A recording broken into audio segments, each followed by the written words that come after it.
আসসালামু আলাইকুম। এইচএসসি ২৬ ব্যাচের শিক্ষার্থীরা, আজকে সারাদিন ধরে তোমাদের নিয়ে অনেক বেশি পোস্ট হয়েছে আমাদের প্ল্যাটফর্মে, সবগুলো প্ল্যাটফর্মেই। কারণ এইচএসসি পরীক্ষা ৭ জুন নেওয়ার একটা সিদ্ধান্ত পরিকল্পনা নেওয়া হয়েছে প্রাথমিকভাবে। এখন এই নিউজের মধ্যে না বেশ কিছু বিষয় আছে। মানে এই নিউজটা প্রকাশিত হয়েছে ডেইলি ক্যাম্পাস থেকে। এটা একটা অনলাইন পোর্টাল অ্যান্ড সেখান থেকে পরবর্তীতে এটার হাওলাতে আরও বেশ কিছু টিভি নিউজে যেহেতু প্রকাশিত হয়েছে, সুতরাং নিউজটা থ্রু এটা আমরা ধরে নিতেই পারি। এখন কথা হচ্ছে, যে বৈঠকের কথা বলা হচ্ছে নিউজের মধ্যে, সেই বৈঠকের মধ্যে কিন্তু মাননীয় শিক্ষামন্ত্রী উপস্থিত ছিলেন না। সো এই ডিসিশনটা কিন্তু মোটেও ফাইনাল না। এটা একটা আলোচনা হয়েছে প্রাথমিকভাবে, পরবর্তীতে এটা নিয়ে আরও বেশ কিছু আলোচনা হবে। এখন কথা হচ্ছে, পরীক্ষা এই ডেটে হইতেও পারে, নাও হতে পারে। না না হওয়ার পক্ষে কিছু যুক্তি আছে, যেমন এসএসসি পরীক্ষা, এটা হচ্ছে তোমার এখনও ৭ জুনের মধ্যে শেষ হবে না, ১৪ জুন পর্যন্ত সম্ভবত এসএসসি পরীক্ষা। সেকেন্ড কথা হচ্ছে, যেহেতু ৭ জুন পরীক্ষার খুব বেশি দিন বাকি নাই, ইতিমধ্যে তোমাদেরকে বোর্ড পরীক্ষার রুটিন প্রোভাইড করে দেওয়ার কথা। থার্ড কথা হচ্ছে, বিশ্বে এখন বিশ্বযুদ্ধ চলতেছে। সো ইরান এবং ইসরায়েল আমেরিকার মধ্যে একটা যুদ্ধ চলতেছে। সেই যুদ্ধে, বিশ্বযুদ্ধ বলবো না, তবে মোটামুটি সারা বিশ্বের মধ্যে একটা প্রভাব পড়তেছে। এখন এই প্রভাব অনুসারে এই যুদ্ধে আমরা বলতেই পারি যে আমাদের তেলের মধ্যে বা বাণিজ্যিক ক্ষেত্রে বেশ ভালো একটা ইফেক্ট পড়তেছে। অ্যান্ড দ্যাটস ওয়াই অনেক ক্ষেত্রে শোনা যাচ্ছে যে ভার্সিটি বা শিক্ষা প্রতিষ্ঠানগুলো বন্ধ করে অনলাইনে ক্লাস নেওয়ার একটা পরিকল্পনা হতে পারে। সো যদি এটাই হয়ে থাকে, তখন কিন্তু তোমার পরীক্ষা নেওয়াটাও একটা ঝুঁকিপূর্ণ। ফোর্থলি, বন্যা। তো এটা একটা রিজন হতে পারে। সো পরীক্ষা পেছানোর ওয়ে থাকতে পারে, সুযোগ থাকতে পারে, এটাই যে ফাইনাল সে কথা না। বাট তুমি অলওয়েজ প্রিপারেশন রাখবা ওর্সটার জন্য। Always prepare for the ওর্স। কারণ এইচএসসি পরীক্ষা যদি ৭ জুন হয়, তাহলে কিন্তু তুমি লস। যদি ৭ জুনের পরে হয়, তাহলে তুমি লাভে থাকবা। ধরো এখন পর্যন্ত তুমি প্রিপারেশন নিচ্ছ এইচএসসি পরীক্ষার জন্য এ প্লাসের আশায়। যদি ৭ জুন পর্যন্ত হয়, তাহলে তুমি হয়তো এ প্লাস পাবা। যদি এর পরে হয়, তাহলে এ প্লাস থেকে ৯০ টানার চিন্তা করবা, আরও পরে হলে ১০০ টানার চিন্তা করবা। বাট এখন পর্যন্ত তোমার কাছে সুযোগ আছে কি এ প্লাস টানার মতো, তাই না? তাহলে সবচেয়ে ভালো প্রিপারেশন তোমার পক্ষে কখন নেওয়া সম্ভব? এ প্লাস যদি তুমি পাইতে চাও, এখন থেকে স্টার্ট করতে হবে। এই ভিডিও দেখার পর থেকেই এরপর থেকে তোমাকে স্টার্ট করতে হবে। তো অনেকে আসলে এখন তোমাকে বেশ কিছু অজুহাত দেওয়ার চিন্তা ভাবনা করবে, মানে নিজের মন থেকে আর কি এই অজুহাতগুলো আসবে যে আমার সাথে কেন এমন হইলো, আমার আগের ব্যাচ শর্ট সিলেবাস পাই এত বেশি টাইম পাইলো, আমি ফুল সিলেবাস হয়ে খুব বেশি টাইম পাই নাই। সো অনেকের কাছে এই জিনিসটা একটু ফিলিং আসবে যে ভাই আমি হচ্ছে আমার সাথে অবিচার করতেছে সরকার, আমার সাথে দেশ অবিচার করতেছে। ভাই, দেশ, সরকার কোনো কিছুই আলটিমেটলি কারোর সাথেই সুবিচার করতেছে না, সবার সাথে সব জায়গাতেই অবিচার হইতেছে। সো প্রত্যেক মানুষের কমপ্লেন থাকে, বাট একটা সাকসেসফুল মানুষের সাথে একটা ফেইলার মানুষ, এর মধ্যে ডিফারেন্স হচ্ছে, যে সাকসেসফুল হয়েছে সে দোষটা নিজেকে দিতে জানে, আর যে ফেল হয়েছে সে দোষটা অন্যের ঘাড়ে চাপাই দিতে চায়। তোমার এইচএসসি পরীক্ষার প্রিপারেশন খারাপ, এটার জন্য নিজে দায়ভার গ্রহণ করো। তুমি যদি আজকে থেকে মনে করো যে না, আমার এইচএসসি পরীক্ষার প্রিপারেশন যেহেতু খারাপ, সুতরাং এইচএসসি পরীক্ষাকে আমার নেক্সট যে ২ মাস আমার কাছে আছে, প্রিভিয়াসলি কী ঘটছে সেটা আমার হাতে নাই, কিন্তু নেক্সট ২ মাসে যা আছে, সেই ২ মাসে আমি আমার পক্ষে থাকা ম্যাক্সিমামটুকু দিয়ে চেষ্টা করব, ম্যাক্সিমামটুকু বের করে আনার চেষ্টা করব। সো যদি সেটা হওয়া সম্ভব হয়, সাকসেস পাইতে যদি তোমাকে হয়, তাহলে অবভিয়াসলি তোমাকে নিজের ঘাড়ে রেসপন্সিবিলিটি নিতে হবে। নিজের রেসপন্সিবিলিটি নেওয়ার চেষ্টা করবা, নিজের রেসপন্সিবিলিটি তোমার নিজের কাছে নিতে হবে। ওকে? তারপরে কথা হচ্ছে, ভয় তো সবারই লাগে। অনেকের এখন দেখবা যে ভয় লাগতেছে, ভয় পাওয়াটা খুবই স্বাভাবিক। পরীক্ষার্থী মাত্রই হচ্ছে ভয় পাইতেছে। আমাকে হচ্ছে লাইভে, মানে এই ভিডিওটা বানানোর আগে, ভিডিওটা তো আসলে লাইভই হওয়ার কথা ছিল, বাট যেহেতু রেজুলেশন যেন ভালো আসে, পরবর্তীতে তোমরা দেখতে পারো সবাই, সেই জন্য আর কি লাইভ থেকে রেকর্ডেডে সুইচ করা। তো আমাকে এই ভিডিওটা বানানোর আগে হচ্ছে হোলি ক্রসের এক আন্টি কল দিয়েছিলেন। তো ও হচ্ছে হোলি ক্রসের টপ 10 বা টপ 20-র মধ্যে আছে এরকম স্টুডেন্ট। তো ওই স্টুডেন্টও কিন্তু অনেক ভয় পাচ্ছে, অনেক খারাপ অবস্থা বলতেছে। বাট মানে পরীক্ষার আগে সবারই এরকম একটা ফিলিং হয় যে আমি হয়তো কিছু পড়ি নাই, আমার সব কিছু বাকি। সো ভয়টা সবার লাগবে, বাট ভয়কে জয় করতে হবে, ভয় পায়া থাকলে হবে না। এই মুহূর্ত থেকে সোশ্যাল মিডিয়া বের করে দিবা। এই ভিডিও যখন শেষ হবে social media cut off, Facebook, YouTube, যা যা লাগে সব কিছু বাদ। আরও যা যা আছে ইনস্টাগ্রাম, যদি আরও কিছু থাকে সেগুলো থেকে অবশ্যই বের হয়ে যাবা, মাস্ট। ভাই তাহলে ক্লাস কোথা থেকে করবো? ক্লাস ওয়েবসাইট থেকে করবা। যে প্ল্যাটফর্মের, প্রত্যেকটা প্ল্যাটফর্মে এখন ওয়েবসাইট আছে মোরলেস। সো ওয়েবসাইট থেকে ক্লাস করবা। আমাদের প্ল্যাটফর্মে ক্লাস করার জন্য কোনো ওয়েবসাইটের ছাড়াও অন্য কোনো সোশ্যাল মিডিয়ার প্রয়োজন হয় না। সো এরকমভাবে প্রত্যেকটা প্ল্যাটফর্মই এখন হচ্ছে নিজেদের ওয়েবসাইটে চলে গেছে। সো তোমাকে ওয়েবসাইট থেকে অথবা ইউটিউবটা তোমার ক্ষেত্রে হয়তো খুব একটা অসুবিধা করবে না, কারণ ইউটিউবে তো আসলে আমরা ভিডিও ক্লিক করে ভিডিও দেখতে হয়। সো দ্যাটস ওয়াই আমরা আসলে ইউটিউবে পজিটিভ ভিডিওগুলোই দেখি। বাট স্টিল তোমরা চাইলে শুধুমাত্র ওয়েবসাইট নির্ভর হয়ে যাও। তো এখন এই মুহূর্তে হাতে আছে কয় দিন? 60 দিন হাতে আছে, ঠিক এক্স্যাক্টলি 60 দিন। এই 60 দিনে তুমি কি করতে পারবা? তোমার হাতে এই চ্যাপ্টারগুলো বাকি আছে। ধরে নিলাম যে তুমি হচ্ছে 0% প্রিপারেশন নিছো, তুমি সবগুলা অধ্যায় নাম লিখবা, এখানে লিখলা, লেখার পরে হয়তো তুমি ফিজিক্সের প্রথম অধ্যায় পারো, দ্বিতীয় অধ্যায় পারো, তৃতীয় অধ্যায় পারো, এরপর আর পারো না, দশম অধ্যায় পারো। সেকেন্ড পেপার থেকে হয়তো তুমি 1 নম্বর অধ্যায় পারো, 10, 9, 8 এমনি পারো, এরকমভাবে এর বেশি কিছু পারো না। এখন বাকি যে চ্যাপ্টারগুলো আছে সেই চ্যাপ্টারগুলো তোমাকে সলভ করতে হবে। তোমাকে তো এখান থেকে অবশ্যই আনসার করতে হবে। তোমার অবস্থা যদি খুবই খারাপ অবস্থা হয়, খুবই নাজুক অবস্থা হয়, তুমি এখানে ফুল অ্যাটেম্প্ট না দিয়ে তুমি হচ্ছে কিছু স্পেসিফিক চ্যাপ্টারের মধ্যে ফুল অ্যাটেম্পটা দাও। মানে কিছু চ্যাপ্টারের মধ্যে তুমি গুরুত্ব আরোপ করো, মানে 80-20 রুলটা খেলার চেষ্টা করো। দ্যাট মিনস এখানে হয়তো সব অধ্যায় সমানভাবে গুরুত্বপূর্ণ না, কিন্তু তুমি এখান থেকে সিকিউ আনসার করার মতো কিছু চ্যাপ্টার আছে, যেসব চ্যাপ্টার থেকে সিকিউ আসবে এটা 100% বলে দেওয়া যায়, সেই সব চ্যাপ্টারকে তুমি পিক করার চেষ্টা করো। যেমন ধরো নিউটনিয়ান মেকানিক্স, এই চ্যাপ্টার থেকে সিকিউ আসবে, এই চ্যাপ্টার থেকে সিকিউ না আসলে এইচএসসি পরীক্ষা কোনোদিন হবে না। সো এই চ্যাপ্টার অবশ্যই একটা ভালো জায়গা, বাট এখানে একটা অসুবিধাও আছে। এই চ্যাপ্টারটা যথেষ্ট পরিমাণে কঠিন। অনেক স্টুডেন্ট এখান থেকে পরীক্ষায় প্রশ্ন আসলে সব ক্ষেত্রে আনসার নাও করতে পারে। দ্যাট মিনস আমরা এখানে অধ্যায় 4 এটা থেকে তুমি আনসার করবা নাকি না করবা, এটা ডিপেন্ড করতেছে তোমার ওই অধ্যায়ের স্ট্রেংথ কেমন। তারপরে আসি অধ্যায় 5, অধ্যায় 6, অধ্যায় 7, অধ্যায় 8, অধ্যায় 9। এই যে আমাদের চ্যাপ্টারগুলো আছে, প্রত্যেকটা চ্যাপ্টার 5, 6, 7, 8, 9 সবগুলো চ্যাপ্টার কিন্তু সমানভাবে গুরুত্বপূর্ণ না। কিছু চ্যাপ্টার আছে আবার ইজি, কিছু চ্যাপ্টার কঠিন। সো তুমি আসলে কোন চ্যাপ্টারকে ফোকাস দিবা? যেমন ধরো অধ্যায় 6 একটা ভালো জায়গা, যেখান থেকে কোয়েশ্চেনও আসে, আবার এখান থেকে আমাদের প্রশ্ন সলভ করাটাও সহজ। এরপরে যাব অধ্যায় 10টা ইজি আছে। অধ্যায় 8 এমন একটা জায়গা যেখান থেকে প্রশ্ন সলভ করা সহজ। অধ্যায় 7 আর 9 বোঝার জন্য একটু থিওরিটিক্যাল নলেজ লাগে, বাট বুঝে ফেললে আনসার করাটা সহজ। সো এই আর কি কথাবার্তা। এখন এরকমভাবে প্রত্যেকটা চ্যাপ্টার থেকে তুমি একটা রাফ আইডিয়া অর্জন করবা। সো তোমার আসলে কোন কোন চ্যাপ্টারের প্রতি চ্যাপ্টার সিলেকশন করা উচিত, এই জিনিসটা ফাইন্ড আউট করবা ফার্স্ট অফ অল। এখন এটা আসলে সবার জন্য প্রযোজ্য হবে না। আমি এখানে এই স্লাইডের মধ্যে রাখছি 3 ক্যাটাগরির স্টুডেন্ট আছে আমাদের। একটা স্টুডেন্ট হচ্ছে যে ধরো যার প্রিপারেশন 10%, মানে 0% তো আর হবে না, কারণ এইচএসসি পরীক্ষার জন্য টেস্ট পরীক্ষা যেহেতু দিছো, সুতরাং 0% না, অন্তত চ্যাপ্টারগুলোর নাম জানো। তো 10% থেকে তোমার প্রিপারেশন হচ্ছে 35%। আর একটা ক্যাটাগরি হচ্ছে 35% থেকে তোমার প্রিপারেশন হচ্ছে 70%। আর আরেকটা ক্যাটাগরি হচ্ছে 70% প্লাস থেকে 100%। 100% তো আসলে কোনো শিক্ষার্থীর হয় না, তো ধরো 95%-এর মতো আছে।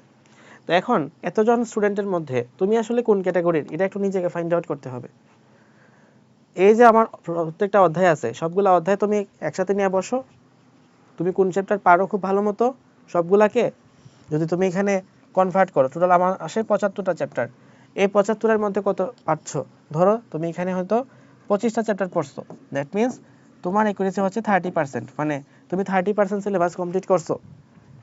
সিলেবাস শুধু কমপ্লিট করা, একবার রিডিং পড়া না, এটা হচ্ছে ফুল ভালোভাবে এটা এমসিকিউ সিকিউ ভালো মতো প্র্যাকটিস করা। দ্যাট মিনস তুমি হচ্ছে 30%, তুমি হচ্ছে লাস্ট লেভেলের স্টুডেন্ট এটা। সো এরকমভাবে চ্যাপ্টারগুলো সিলেক্ট করে দেখো যে তুমি আসলে কতটুকু পড়ছো, তারপরে তুমি এখানে হিসাব করতে পারবা। সো এখানে আমরা বলতেছিলাম 10 থেকে 35% স্টুডেন্টের ক্ষেত্রে তুমি এই মুহূর্তে কি করবা? তোমার সিম্পল সাজেশন হচ্ছে তুমি কোনো প্রি মেডিকেল করবা না, not pre medical. Okay fine ভাই, প্রি মেডিকেল করার তো আমার চিন্তাই আসে না, আমি তো এইচএসসি পরীক্ষার সিলেবাসই শেষ করি নাই। তো তুমি হচ্ছে এখান থেকে মডেল টেস্টও দিবা না, এইচএসসি মডেল টেস্টও দিবা না, ফাইন। নেক্সট কথা হচ্ছে এইচএসসি মডেল টেস্টও বাদ, প্রি মেডিকেলও বাদ, তাহলে কি করবো ভাই? তোমার হচ্ছে সিলেবাস শেষ করার দিকে ফোকাস দাও।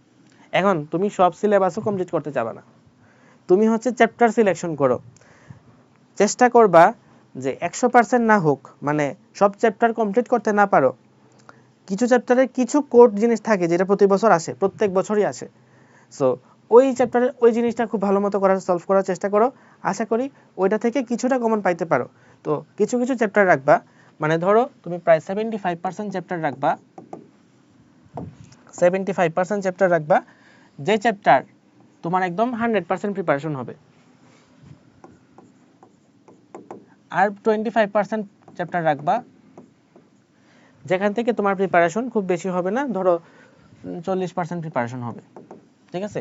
তো তুমি যদি এভাবে খেলতে পারো এবং এটা যদি প্ল্যান্ড হয়, হঠাৎ করে তুমি ধরো এমন ভাবে পড়া শুরু করলা, প্রথম অধ্যায় পড়ছো, দ্বিতীয় অধ্যায় পড়ছো, তারপরে হচ্ছে দশম অধ্যায় পড়ছো, যেগুলো চ্যাপ্টার থেকে প্রশ্ন কম আসে, নবম অধ্যায় পড়ছো, তারপরে হয়তো তুমি হচ্ছে এখানে 5 নম্বর অধ্যায় পড়ছো, 5 নম্বর থেকে যদি প্রশ্ন আসে 7 নম্বর অধ্যায় পড়ছো, মানে এমন ভাবে তুমি পড়ার চেষ্টা করতেছো যেভাবে পড়ে আসলে সৃজনশীল 8টার মধ্যে 5টা আনসার করা যাবে না, তখন কিন্তু তুমি ধরা খেয়ে যাবা। সো এমন ভাবে প্ল্যান করবা যে তুমি শুধুমাত্র এই 75%-এর মধ্য থেকে তুমি যেন 8টা প্রশ্ন পেয়ে যাও, 8টার মধ্যে 5টা প্রশ্ন যেন আনসার করতে পারো, ঠিক আছে? সো চ্যাপ্টার সিলেকশনটা ভালো হইতে হবে, চ্যাপ্টার সিলেকশনের ভিডিও আলাদা করে আসবে। আমি নেক্সট কথায় যাই। সো 10 থেকে 35% স্টুডেন্টের রেঞ্জে যারা আছো তাদের জন্য বক্তব্য হচ্ছে এটা। তারপরে 35 থেকে 70% স্টুডেন্ট, 35 থেকে 70% স্টুডেন্ট যারা আছো তাদের ক্ষেত্রে আমার বক্তব্য হলো, তোমরা আগে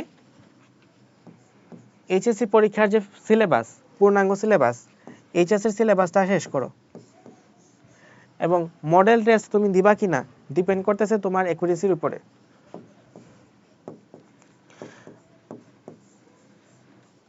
মডেল টেস্ট তুমি দিবা কিনা ডিপেন্ড করতেছে তোমার উপরে। এই রেঞ্জের স্টুডেন্টই আসলে বাংলাদেশে সবচেয়ে বেশি। সো এটা ডিপেন্ড করতেছে কমপ্লিটলি অন ইউ। আর তোমার এখানে প্রি মেডিকেল করা উচিত কিনা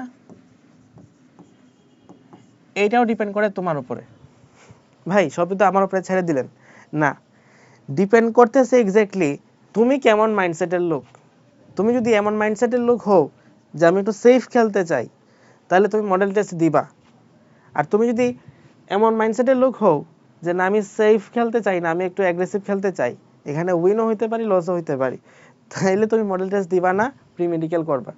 আর যদি সেফ মেন্টালিটির হও তাহলে মডেল টেস্ট দিবা, প্রি মেডিকেল করবা না, ঠিক আছে?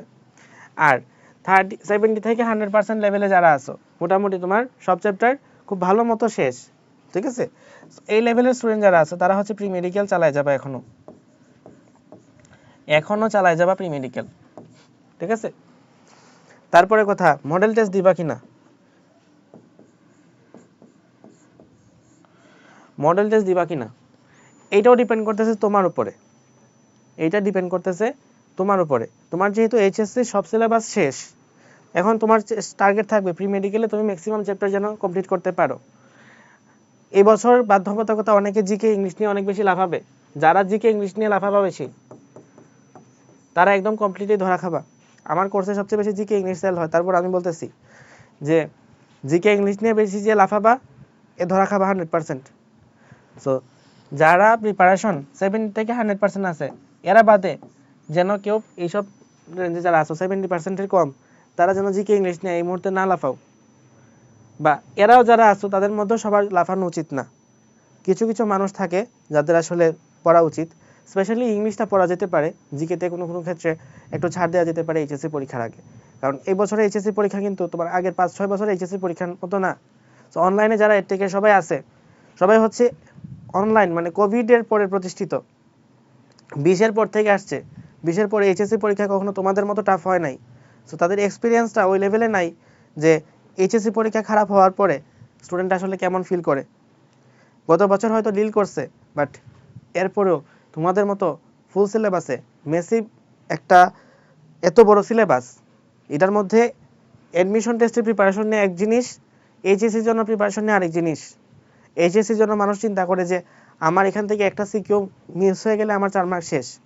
অ্যাডমিশন টেস্টে এরকম ভাবে যে আমি ধরেই নেই যে আমার এখান থেকে কিছু মার্ক কাটা যাবে। এইচএসসি পরীক্ষার জন্য এটা চিন্তা করে না। এইচএসসি পরীক্ষার মধ্যে মানুষ ফুল আনসার করে আসে। সো এইচএসসি পরীক্ষা একটা আলাদা জিনিস, অ্যাডমিশন টেস্ট মানে যারা, আমি প্রি মেডিকেলের কথা বলতেছি, শুধু প্রি মেডিকেলের মধ্যে জিকে ইংলিশ নিয়ে এখন বেশি লাফানো উচিত হবে না। ওকে, তারপরে কথা, তো 70 থেকে 80%, 100% যারা আসো, মডেল টেস্ট দিবা কি দিবা না? যদি তোমার কাছে অফলাইনে মডেল টেস্ট দেওয়ার সুযোগ থাকে তাহলে মডেল টেস্ট দাও। যদি না থাকে অনলাইনে এর চিনিতে মডেল টেস্ট দিতে পারো। দোহা শপের মধ্যে আমরা এক্সাম স্টার্ট করতেছি 14 এপ্রিলের পরে, ফ্রিতে থাকবে। সো তোমরা এখানে অ্যাটেন্ড করতে পারবা। তারপরে কথা, যারা ইমপ্রুভমেন্ট দিবা, ইমপ্রুভমেন্ট ফুল সিলেবাসে হবে না শর্ট সিলেবাসে হবে? ইমপ্রুভমেন্ট হবে শর্ট সিলেবাসে। ইমপ্রুভমেন্ট শর্ট সিলেবাসে হবে। তারপরে কথা, ইমপ্রুভমেন্ট দিলে রেজাল্ট বাড়বে না কমবে? ইমপ্রুভমেন্ট দিলে, আচ্ছা রেফারেন্স সহ বলি তাহলে মানুষ কনফিউজ হবে না। এটা নিয়ে অলরেডি সরকার একটা বিজ্ঞপ্তি প্রকাশ করছে, সো এখানে কোনো নো কনফিউশন। তারপরে কথা, ইমপ্রুভমেন্ট দিলে রেজাল্ট তো বাড়ে আমরা জানি, রেজাল্ট কমে কি না? আনসার হচ্ছে রেজাল্ট কমে না। ইমপ্রুভমেন্ট দিলে রেজাল্ট কমে না, এটার প্রুফ হচ্ছে আমি প্রিভিয়াসলি কালেক্ট করছি, মানে একজনের ডাটা নিছি যে তার যেসব জিপিএ কম ছিল শুধুমাত্র সেসব জিপিএ বাড়ছে, আর কিছু কিছু জায়গায় ছিল তার জিপিএ সমান থাকছে, মানে ধরো 2.93 পাইছে, আরেকটাতে 3.5 পাইছে। 2.93 যেটা ছিল এটা ঠিকই বাইরে পরে 4 হয়েছে বা সামথিং কিছু একটা হয়েছে। 3.5 যেটা ছিল এটা আর বাড়ে নাই, 3.5ই আছে। মানে কি বোঝায়? মানে বোঝায় যে 3.5 এর চেয়ে বেশি জিপিএ পায় নাই সে, তো এই জন্য 3.5 এর মধ্যেই রাখছে এরকম। সো দ্যাট মিনস তোমার এখানে কি হবে না, কোনো ধরনের মার্ক মানে জিপিএ কমবে না। তারপরে কথা, তোমরা কি এখন মেডিকেল প্রিপারেশন নিবা কিনা ডিপেন্ড করতেছে কমপ্লিটলি আপন ইউ। লাস্ট এক বছর কি করছো? এইচএসসি 25 দেওয়ার পরে এইচএসসি 26, এক বছর কিন্তু চলে গেছে বস। এক বছরে তুমি করছোটা কি, এটার উপর ডিপেন্ড করতেছে। তোমার ইমপ্রুভমেন্টের প্রিপারেশন যদি অনেক ভালো হয় তাহলে তুমি মেডিকেল প্রিপারেশন নিবা, এখনও নিবা।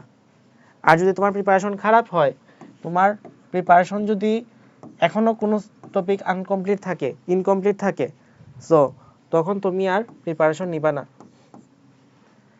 এটা কমপ্লিটলি ডিপেন্ড করতেছে তোমার উপরে। ইমপ্রুভমেন্ট আর মেডিকেল ভর্তি পরীক্ষার্থী ইচ্ছুক যারা আছো, মানে ইমপ্রুভমেন্ট দিবা প্লাস মেডিকেল করবা। সো ফাইনাল কথা কি হইলো, প্রি মেডিকেল করবো না কি করবো না? এটা তো আমি বললাম 3 ক্যাটাগরির মানুষ। এক ক্যাটাগরির মানুষ কমপ্লিটলি না, সেকেন্ড ক্যাটাগরির মানুষ এখান থেকে স্প্লিট হবে। কিছু মানুষ বলবে যে না, আমি রিস্ক নিতে পছন্দ করি না, এইচএসসি পরীক্ষা দিব তারপর প্রিপারেশন নিব মেইনটা। এটা অনেক মানুষই করতেছে, অনেক মানুষ করবে। আবার কিছু মানুষ আছে যে না, সারা জীবন গরিব ছিলাম, সারা শেষ পর্যন্ত সবসময় গরিব থাকবো তা না, একটু দুঃসাহস নিয়ে দেখি। সো তাদের জন্য হচ্ছে এখানে আমাদের প্রি মেডিকেল আছে, ঠিক আছে? সব জায়গাতেই আছে, এর জিনিসও প্রি মেডিকেল আছে। তো চাইলে তুমি এখানে ভর্তি হইতে পারো। যাই হোক, এটা হচ্ছে আমাদের নন প্রমোশনাল ভিডিও, সো আমি আর বেশ কিছু বলতেছি না।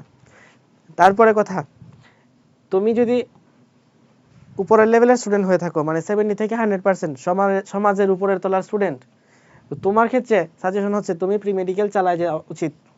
বাট তুমি যদি অফ করেও দাও তাতেও খুব একটা ক্ষতি হবে না, তবে তোমার চালায় যাওয়া উচিত। তুমি এতদিন আগে বেশি পড়ছো কেন? যাতে তুমি এই মুহূর্তে এসে প্রি মেডিকেল করতে পারো। এখনও এইচএসসি পরীক্ষার আগে 2 মাস সময় আছে, 68 দিন সময় আছে। যেদিন তোমার ভর্তি এইচএসসি পরীক্ষার আগে 30 দিন সময় থাকবে, সেদিন আমি এসে বলবো যে তোমার আর এখন প্রি মেডিকেল করার দরকার নাই। 30 দিন বা 25 দিন একটা অ্যাপ্রোপ্রিয়েট ডেট যদি আমরা পাই, তারপরে কথা আর কি। তো একটা রাউন্ড ফিগার ডেট হিসাবে, সো মোটামুটি এতদিন আগ পর্যন্ত তোমরা প্রিপারেশন চালায় যাবা। কারা? এই শ্রেণীর লোকের যারা আছো তারা। বাট যাদের প্রিপারেশন এখনো কমপ্লিট হয় নাই তারা কি করবা, বা যারা হয়েছে তারাও কি করবা, তারা ফলো করতে পারো আমাদের এখানে লাস্ট হোপ। এখনই চলে যাইস না ভাইস, এটা হচ্ছে তোমাদেরকে কমপ্লিটলি ফ্রি। সো আমরা এখানে তোমার সব syllabus, biology, chemistry, physics, Bangla, English, ICT সব সাবজেক্টকে কমপ্লিট করাই দিব এই 2 মাসের মধ্যেই। সো অলরেডি 20টা ক্লাস ইউটিউবে আপলোড করা হয়ে গেছে, 20টা ক্লাস অলরেডি ইতিমধ্যে আপলোড করা হয়ে গেছে, তোমরা করে নিবা। অ্যান্ড আমরা ভাবছিলাম যে এটা রুটিন ওয়াইজ আগায়, যেহেতু জুলাই পর্যন্ত টাইম আছে, বাট ঝামেলা হলো যে সরকার এই সুযোগটা দিতেছে না। সময় আছে আমার কাছে 60 দিন, 67 দিন যদিও সময় আছে, বাট ওই 7 দিন তো তুমি ধরতে পারবে না, বাংলা পড়বা। তো 60 দিন যদি সময় থাকে, এর মধ্যে আমার তো অধ্যায় বাকি আছে 55টা, তারপরে আবার আমি এখানে এমসিকিউ ক্লাস দিব। এভাবে দিলে আমি রুটিন ওয়াইজ দিতে থাকলে আমি ক্লাস দিতে পারবো হয়তো, কিন্তু তুমি শেষ করতে পারবে না। সো আমরা হচ্ছে দ্রুত দেওয়ার চেষ্টা করব। আমার এখানে আপডেটগুলো দেখাই। আপডেটগুলোর মধ্যে কি আছে, আমি যেহেতু বায়োলজি পড়াই, বায়োলজিটা বলি আগে। বায়োলজিতে আমাদের অধ্যায় আছে 26টা, তার মধ্যে 6টা চ্যাপ্টার হয়েছে, ঠিক আছে। নেক্সট আজকে কয় তারিখ, 30 তারিখ, 15 এপ্রিলের মধ্যে সবগুলা চ্যাপ্টার কমপ্লিট হয়ে যাবে। সো বায়োলজির সবগুলা চ্যাপ্টার 15 এপ্রিলের মধ্যে খতম, ডান। এরপরে হচ্ছে আমি এমসিকিউ ক্লাস নিব। এমসিকিউ ক্লাস অলরেডি 2-3টা শর্ট করে ফেলছি, সো এখানে তোমরা খুব দ্রুতই পেয়ে যাবা। তাহলে এমসিকিউ গেল এবং থিওরি ক্লাস হয়েছে। আর সিকিউর জন্য আলাদা কোনো ক্লাস না, সিকিউ হচ্ছে আমাদের থিওরি ক্লাসের মধ্যেই। সিকিউর জন্য আলাদা করে লাগে চিত্র, সেই চিত্রের জন্য আলাদা করে একটা ক্লাস হবে। ওকে, তো বায়োলজি শেষ। তারপরে কেমিস্ট্রির মধ্যে অলরেডি তোমাদের 10টা চ্যাপ্টারের মধ্যে 5টা চ্যাপ্টার ডান। নেক্সট আরও 5টা চ্যাপ্টার আছে, অর্গানিকটাও আছে। সো এখানে খুব একটা প্যারা হবে না। এই মাসের মধ্যে অর্থাৎ এপ্রিল শেষ হওয়ার আগে তোমাদের কেমিস্ট্রি কমপ্লিট হয়ে যাবে। শাহরিয়ার ভাইয়া বাকি ক্লাসগুলো নিয়ে নিবে, অ্যান্ড তারপরে মে মাসে হচ্ছে এমসিকিউ ক্লাসগুলো শুট হবে। ওকে, তারপরে কোথায় যাব, ফিজিক্সের মধ্যে। ফিজিক্সে একটু কম আপলোড হয়েছে। আসলে ফিজিক্সের ক্লাসগুলো অনেক বেশি লেংথ হয়, 5 ঘন্টা 6 ঘন্টা। পরে ক্লাসগুলো আর আপলোড করতে সমস্যা হয়ে যায়, অনেক ক্লাস রেকর্ড হয়ে আছে কিন্তু আপলোড করা যাচ্ছে না 5-6 ঘন্টা লেংথ দেখে। সো এটা হচ্ছে একটু ঝামেলা। তো আমরা এখানে কি করতেছি, থিওরি আর সিকিউ একসাথে দিচ্ছি এবার, এবং এমসিকিউটা তোমাকে আলাদা করে দিচ্ছি। সো এমসিকিউ ক্লাসগুলো খুব দ্রুত আপলোড হয়ে যাবে। এটা হচ্ছে বুধবার থেকে আমরা স্টার্ট করব, বুধবার থেকে। তো এটা আমি বলতে পারি যে এমসিকিউ ক্লাস আমরা নেক্সট এই এপ্রিলের মধ্যে কমপ্লিট করব। আর থিওরি এবং সিকিউ ক্লাস দুটো হচ্ছে একসাথে ওয়ান শট হিসেবে যাবে। সো এই ক্লাসটা হচ্ছে আমরা কি করব, মের মধ্যে, মানে মে 20 তারিখের মধ্যে কমপ্লিট করব, ঠিক আছে। তারপরে যাচ্ছি ফিজিক্স, কেমিস্ট্রি, বায়োলজি গেল। ম্যাথের আপডেট হচ্ছে থিওরি ক্লাস আর সিকিউ ক্লাস মিলে একটা ক্লাস যাবে, ওয়ান শট। এমসিকিউ ক্লাস এটা এমসিকিউ ওয়ান শট হিসেবে যাবে।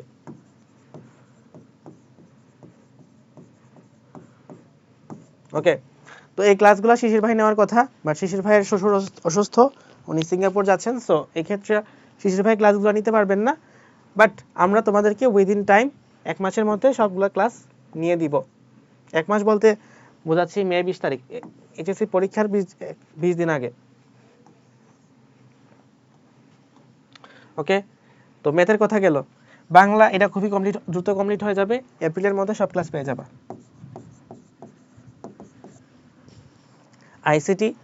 আইসিটি হচ্ছে আমরা, যেহেতু তোমরা একটু শেষ দিকে আইসিটি ক্লাসগুলো করো, সো সেজন্য আমরা মে 15 পর্যন্ত এক্সটেন্ড করবো আইসিটিকে। আর ইংলিশ ক্লাস আশা করা যায় মে 20 তারিখের মধ্যে হয়ে যাবে, যেহেতু ইংলিশে অনেকগুলো ক্লাস, সবচেয়ে বেশি ক্লাস রাখা হয়েছে ইংলিশে। তবে ইংলিশের বেশ কিছু ক্লাস থাকবে থিওরি টাইপের ক্লাস, কিছু ক্লাস থাকবে প্র্যাকটিস টাইপের ক্লাস। আমরা থিওরি ক্লাসগুলোকে আগে দিয়ে প্র্যাকটিস ক্লাসগুলো তোমাদের জন্য একদম অ্যাডমিশন এইচএসসি জার্নির শেষ পর্যন্ত থাকে সেজন্য চেষ্টা করব। সো এটা হচ্ছে আমাদের প্ল্যান। এই হচ্ছে ক্লাসের কথা। এক্সামগুলো আমরা স্টার্ট করব নেক্সট 14 এপ্রিল থেকে। 14 এপ্রিল থেকে আমরা এক্সামগুলো স্টার্ট করতে পারবো, চ্যাপ্টার ওয়াইজ।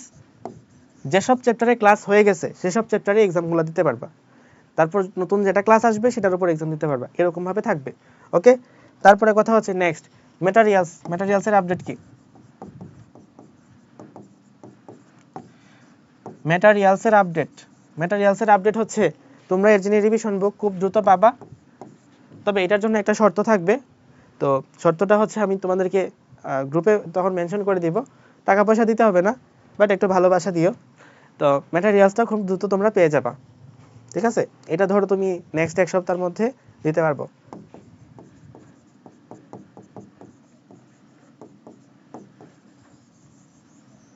ওকে, ম্যাটেরিয়ালস পাইলাম, ক্লাস পাইলাম, এক্সাম পাইলাম, এরপরে তোমার কি লাগে, জাস্ট নিজের একটা ডেডিকেশন, উইল পাওয়ার, এর বাইরে তো কিছু লাগতেছে না ভাই, তোমার সব কিছু দিচ্ছি, জাস্ট তুমি নিজের সাথে নিজে প্রতারণা করো না। লাস্ট 60টা দিন আছে, এই লাস্ট 2 মাস যতটুকু পরিশ্রম করবা, নেক্সট 2 বছর পরে যখন আমার পজিশনে আসবা, আমার এইচএসসি পরীক্ষা দিছিলাম বা অ্যাডমিশন টেস্ট দিছিলাম 2 বছর প্লাস সামথিং কিছু একটা সময় হয়েছে, তখন নিজেকে মনে হবে যে না, ওই 2টা মাস কাজে লাগাইতে পারছিলাম দেখে আজকে আমার অবস্থানটা এরকম আসতে পারছে। ওই 2 মাসে যদি আমি অসুস্থ হইতাম, ওই 2 মাসে যদি আমি এমনভাবে পড়ালেখা ছেড়ে বিচ্ছিন্ন হয়ে যেতাম, আমি যদি পড়াশোনা না করতাম ঠিকমতো, তাহলে কিন্তু আমার অবস্থানটা আজকের পর্যায়ে আসতো না। সো আনলেস তুমি অসুস্থ হইছো, আনলেস তোমার বাবা মা অসুস্থ, আনলেস তোমার বাসার কেউ মারা গেছে, এরকম কোনো রিজন ছাড়া আর এই 60টা দিন কোনোভাবে সময়টাকে অপচয় করো না। এই 60টা দিন লাইফের বেস্ট 60টা দিন কাটাও। এতদিন পর্যন্ত অনেক পড়ছো, একটা কথা আছে উস্তাদের মার শেষ সাথে। সো তুমি যেন সেই উস্তাদটা হইতে পারো এবং শেষ 60 দিন এমনভাবে কাজে লাগাও যেন নিজে আত্মতৃপ্তি নিয়ে এইচএসসি পরীক্ষা হলে যেতে পারো যে না, আমি আসলে এনাফ পরিশ্রমটা করছি অ্যান্ড আমি আসলে ডিজার্ভ করি এইচএসসি পরীক্ষায় একটা এ প্লাস পাওয়ার জন্য। এইচএসসি এ প্লাস পাইলে সরকারের কোনো ক্ষতি হবে না, তোমারও ক্ষতি হবে না, তোমার আত্মীয় স্বজন, তোমার বন্ধু বান্ধব, কারোর তো, সবার তো লাভ হবেই, পাশাপাশি তোমার হ্যাটার যারা আছে তাদেরও কোনো ক্ষতি হবে না। দ্যাট মিনস এইচএসসি পরীক্ষায় সবাই এ প্লাস পাইতে পারে, সেইটা স্ট্যাটিস্টিক্যালি বা সায়েন্টিফিক্যালি ট্রু, বাট এইচএসসি পরীক্ষায় সবাই এ প্লাস পাবে না এবং এই বছর রেজাল্ট খুব ভয়াবহ লেভেলের ধস নামতে পারে যদি আমাদের 7 জুন এইচএসসি পরীক্ষা নির্ধারিত হয়ে যায়। সো এর জন্য আমরা একটা অপেক্ষা করি, বাট তুমি যেন প্রিপারেশনটা 7 জুনকে কেন্দ্র করে নাও, কোনোভাবে পরীক্ষা পিছাইতে পারে এই ধরনের চিন্তা যেন মাথার মধ্যে না আসে। পরীক্ষা পিছাইতে পারে সেই চিন্তা রাখে দাও, কিন্তু তুমি প্রিপারেশনটা নিবা একদম 100% 7 জুনকে কেন্দ্র করে। যদি এরপরে কিছু থাকে তাহলে সেটা তোমার বেনিফিট, বাট এর 7 জুনে যদি পরীক্ষা শুরু হয়ে যায় তাহলে কিন্তু তোমার আর অবস্থা থাকবে না। সো একদম একটা হিরোর মতো লাইফের সেরা একটা কামব্যাক দাও, সেই প্রত্যাশা রাখছি সবার কাছে। আল্লাহ হাফেজ। যদি কারো কোনো কোয়েশ্চেন থাকে এই ভিডিওর কমেন্টে লিখবা, আমি তোমাদের জন্য আলাদা করে সেপারেট ভিডিও বানাবো। আল্লাহ হাফেজ, আসসালামু আলাইকুম।